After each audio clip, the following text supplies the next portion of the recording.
আসসালামু আলাইকুম ওয়া রাহমাতুল্লাহ।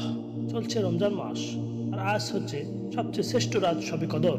কে জানে এই কদরের ওসিলায় আমাদের দোয়া কবুল হতেও পারে।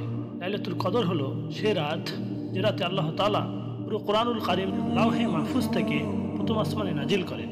তাছাড়াও অন্য আরেকটি মত আছে যে এ রাতেই কোরআন নাজিল শুরু হয়।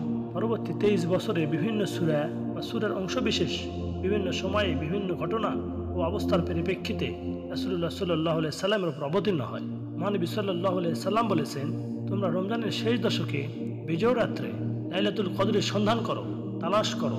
আরেক হাদিসে তিনি বলেছেন, এ মাসে রমজানে এমন একটি রাত আছে যা হাজার রাতের চেয়ে উত্তম। যে রাত যে এর কল্যাণ থেকে বঞ্চিত হলো সে সত্যিই বঞ্চিত হলো। লাইলাতুল কদর রমজানের শেষ দশকের যে কোনো বিজয় রাতই হতে পারে।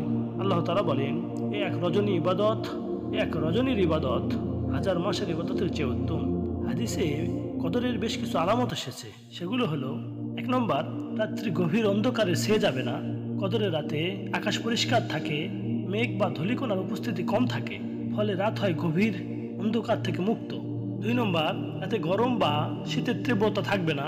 হাদিসে এসেছে, লাইলাতুল কদরের রাত্রি হবে প্রফুল্লময়, না গরম না ঠান্ডা। আলেমদের মতে এই আবহাওয়া ইবাদতের জন্য বেশ উপযোগী। মুমিনদের জন্য আল্লাহ তাআলার বিশেষ রহমত। 3 নম্বর, মৃদু বাতাস প্রবাহিত হতে থাকবে, এর ফলে পরিবেশ হবে স্নিগ্ধ শান্তিময়। 4 নম্বর, এই রাতে ইবাদত করে বান্দারা বেশি তৃপ্তি অনুভব করবে। আলিমগণ বলেন, কদরের রাতে ইবাদতকারীরা বেশি তৃপ্তি ও প্রশান্তি অনুভব করেন। এটি তাদের হৃদয়ের ধৈর্য বৃদ্ধি করে।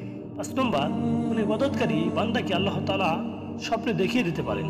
কখনো কখনো নেককার বান্দারা স্বপ্নে লাইলাতুল কদরের সম্পর্কে জানতে পারেন। এটি আল্লাহ তাআলার বিশেষ রহমত যা আমাদের ইবাদতে আরো উদ্দীপনা যোগায়। 6 নম্বর, এই রাতে বৃষ্টি হতে পারে। কিছু হাদিসে এসেছে লাইলাতুল কদরের রাতে বৃষ্টি হতে পারে, যা আল্লাহ তাআলার রহমতের নিদর্শন। 7 নম্বর, সকালে হালকা আলোক রোশনি সহ সূর্যোদয় হবে। হাদিস বলেছে, সকালে সে রাতের চাঁদের মতোই পরের দিন সকালে সূর্য উঠবে তীব্র আলোক রোশনি ছাড়া, ক্ষীণ আলো